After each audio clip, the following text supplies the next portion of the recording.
हाय friends, कैसे हैं। Welcome to Diwakar physics. चलिए हम चैप्टर 3 का क्लास 10 आईसीएससी का जो सिंपल मशीन में है, आज हम पुली सिस्टम हम करेंगे।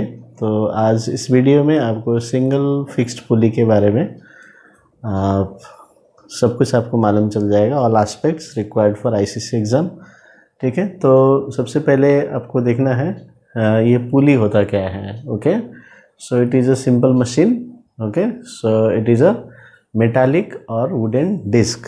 ठीक है, एक डिस्क रहता है, सर्कुलर डिस्क आप जानते हैं, लेकिन विद अ ग्रुप्ड रिम। तो उसका जो रिम होता है तो वहाँ पर ग्रुप रहता है। ठीक है, ये ग्रुप्ड रहता है, यानी कि यहाँ पर ऐसे गड्ढा रहता है, तो अराउंड विच अ स्ट्रिंग और रोप इज पास्ड। ओके, सो उसमें जो ग्रुप रहता है उसमें ये स्ट्रिंग हम पास करेंगे। ठीक है, so that the string doesn't slip off the disc. ये इस तरह से यहाँ पर, अभी यदि फ्लैट रहेगा तो स्ट्रिंग जो है वो स्लिप हो सकता है।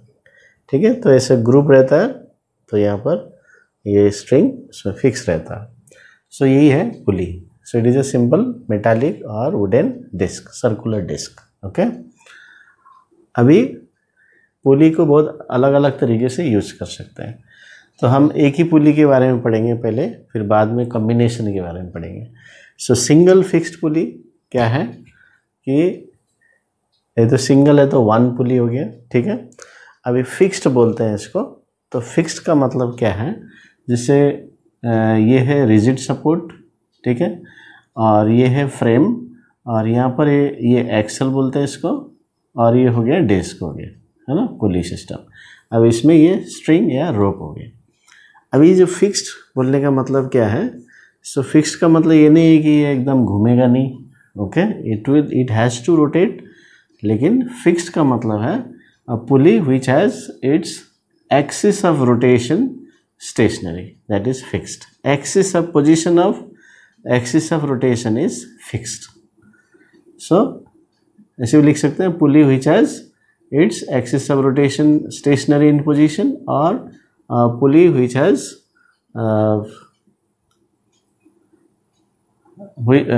pulley whose position of axis of rotation is fixed or stationary, ऐसे भी आप बोल सकते हैं। ठीक है, तो ये हो गया सिंगल फिक्स्ड पुली। अभी फिक्स्ड क्यों बोलता है, क्योंकि इसका जो एक्सिस है, एक्सिस ऑफ रोटेशन ये फिक्स्ड है। तो इसका मतलब ये यहीं से ये रोटेट करेगा, ये ऊपर जाएगा नहीं, नीचे भी नहीं जाएगा। Okay, so it is fixed here, so it will rotate here only. So that is the point. अभी नेक्स्ट आपको इस केस में आपको वही एम ए है ना, M A V R efficiency, ये सभी आपको निकालना पड़ता है। ठीक है, तो अभी इसके लिए आप इधर लोड ले सकते हैं। अभी मान लीजिए ये लोड है। ठीक है, मान लीजिए अब इसको प्रैक्टिकली हम देखेंगे तो this is used for drawing water from the well. ठीक है, तो ये यहाँ पर एक बकेट है, इसमें वाटर है। सो इसका जो वेट होगा वो लोड हो गया। तो क्लियर हो गया। अभी ये क्या करेगा, ये वेट नीचे लगता है। अभी आप यदि डायरेक्ट इस बकेट को आप उठाना चाहते हैं तो आप क्या करना पड़ेगा, जो बकेट है उसको ऐसे करके ऊपर की तरफ एफर्ट लगाना पड़ेगा। ठीक है, ऊपर की तरफ लगाना पड़ेगा। So what is the direction of effort, in the upward direction. ठीक है, तो लोड डाउनवर्ड डायरेक्शन, तो वो डिफ़िकल्ट होता है। तो इसलिए हम अभी ये जो रोप है, ठीक है, ये डायरेक्ट हम उठाना पड़ रहा है ऊपर की तरफ, है ना। अब वो रोप को हम उसके अराउंड द पुली लेके, तो इधर हम एफर्ट लगाएंगे। तो आपको क्या करना पड़ेगा, ये एफर्ट आपको नीचे लगाना पड़ेगा। ये देखिए, अभी एफर्ट क्या है, ऐसा पुली आ गया, अभी नीचे लगाइए। अब जितना नीचे खींचेंगे ये ऊपर चला जाएगा। So that is the trick here. तो सिंगल फिक्स्ड पुली ये यही काम करता है। तो क्या काम किया यहाँ पर कि so it changes the direction of effort to convenient direction. ये हम जैसे मशीन में पढ़े थे, यूजफुलनेस ऑफ द मशीन, है ना, फर्स्ट वीडियो आपने देखा होगा। तो यहाँ पर वही कर रहा है कि the single fixed pulley changes the direction of effort to the convenient direction. ये इम्पोर्टेंट है इसके लिए, ठीक है। सो ये इसका फंक्शन यही है। तो अभी देखिए, अभी आपको ऊपर की तरफ फोर्स नहीं लगाना है, अभी नीचे की तरफ फोर्स लगाना है। तो जैसे आप नीचे की तरफ फोर्स लगाएंगे तो ये ऊपर की तरफ आएगा। तो अभी यहाँ पर जो लोड होता है एल है, अभी इसमें लोड इज इक्वल टू, यहाँ पर जो बिकॉज ऑफ दिस वेट, ठीक है, तो यहाँ एक टेंशन डेवलप हो जाएगा क्योंकि स्ट्रिंग जो है उसको बैलेंस कर रहा है, ठीक है। स्ट्रिंग इसको ऊपर लेके जा रहा है। आप तो फोर्स तो यहाँ लगा रहे हैं, तो अभी ये फिर कैसे जा रहा है ऊपर में, है ना।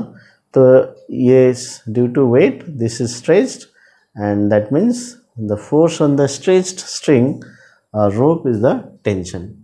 तो ये this tension is equal to load if it is going with the uniform velocity, okay.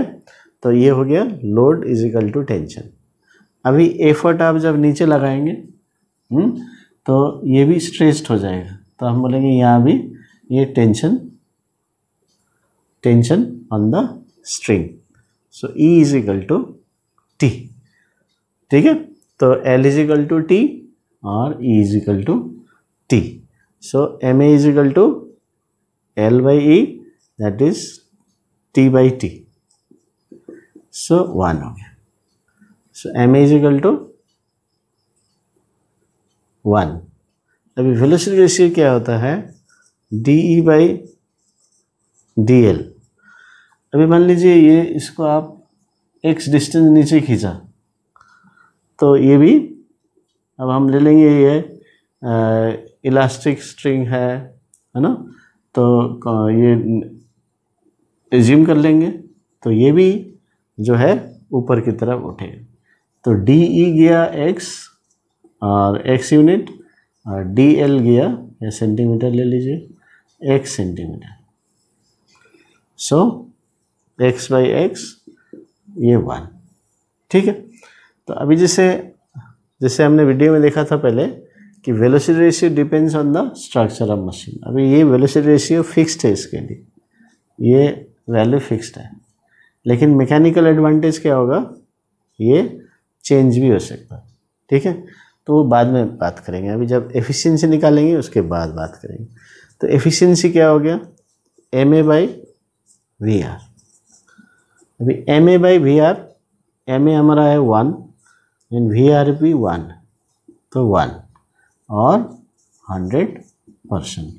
तो देखिए ईटा इज 100%, एफिशिएंसी इज 100%, तो no energy is wasted here, ये हम देख सकते हैं। लेकिन क्या कोई कारण है जो एनर्जी वेस्ट हो सकता है? तो हमने देखा था 4 reasons where energy is wasted, है ना। 4 reasons for the wastage of energy. तो वो पॉइंट्स इसमें भी लागू होंगे। सबसे पहले यहाँ पर स्ट्रिंग दिख रहा है, पुली में स्ट्रिंग रह गई, तो string is not elastic, perfectly elastic. तो यहाँ हमने लिया परफेक्टली इलास्टिक लेके किया, ठीक है। तो यहाँ पर नहीं होगा, सो उसमें कुछ एनर्जी लॉस हो जाएगा। फिर आप देखेंगे तो यहाँ पर जो एक्सल में, क्योंकि यूनिट रोटेट्स, तो एक्सल में एक फ्रिक्शन आएगा, ठीक है। तो उस फ्रिक्शन की वजह से भी एनर्जी वेस्ट हो जाएगा, ठीक है। तो 2 कारण आपको मिल गए। अभी यहाँ एक और फ्रिक्शन है, ये पॉइंट भी आईसीसी पूछ सकता है, ठीक है। Friction between the string and the pulley, the groove, है ना, जहाँ से वो पास कर रहा है स्ट्रिंग, तो वहाँ भी फ्रिक्शन है। So will that cause any problem, loss of energy? No. So that friction will not cause loss of energy, that is helpful here. यदि फ्रिक्शन नहीं रहेगा तो ये हम खींच नहीं पाएंगे, ठीक है। तो ये यहीं पर रहेगा, ये घूमेगा नहीं, ठीक है, क्योंकि फ्रिक्शन नहीं है, तो ये हम इसको ऊपर लेके नहीं आ पाएंगे। तो देयर शुड बी फ्रिक्शन, तो उस फ्रिक्शन के साथ ये फॉरवर्ड घूमेगा, तभी ये आस्ते आस्ते ऊपर उठेगा।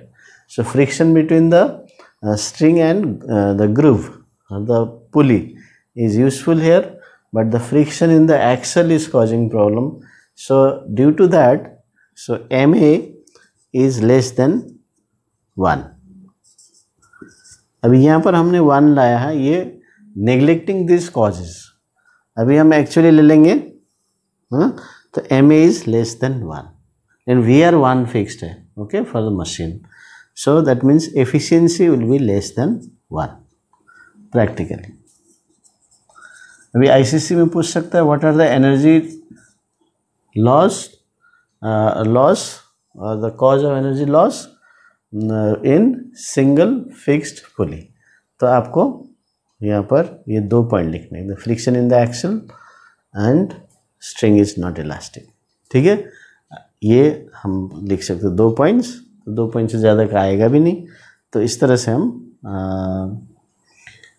इसको बोल सकते हैं. ठीक है, तो अभी मेन फंक्शन क्या हुआ. अभी और एक पॉइंट देखिए, एम ए यदि 1 भी हो जाता है ना, तो load is equal to effort आ रहा.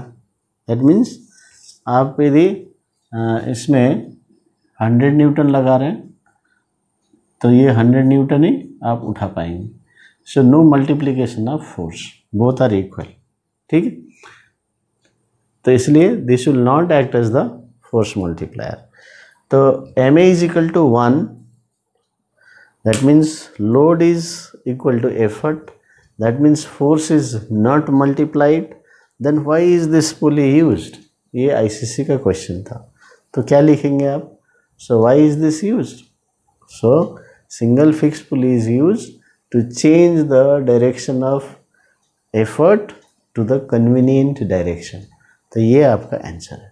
ठीक है, बाकी वेलोसिटी रेशियो 1, मैकेनिकल एडवांटेज 1, ये थियोरेटिकली एंड प्रैक्टिकली तो और कम है. ठीक है, फिर भी ये डायरेक्शन चेंज करने के लिए हम यूज़ करते हैं, to draw water from a well. ठीक है, तो इस तरह से आपको याद करना है. तो इसका डेफिनेशन और एम ए, वी आर, है ना, एफिशिएंसी, लॉस ऑफ एनर्जी, ये आपको इस पार्ट में जो पुली के बारे में आपको ध्यान देना है. ठीक है, तो अभी एक पुली यूज करने से, है ना, एक पुली यूज करने से हमने देखा कि मैकेनिकल एडवांटेज 1 ही रहता है ना, फिर भी हम इसको यूज़ करते हैं. तो क्यों यूज करते हैं वो भी आपने सीख ली. So thank you. तो इस विषय में diagram, give reason, causes of loss of energy and this values आपको आ सकता है. ठीक है, थैंक यू.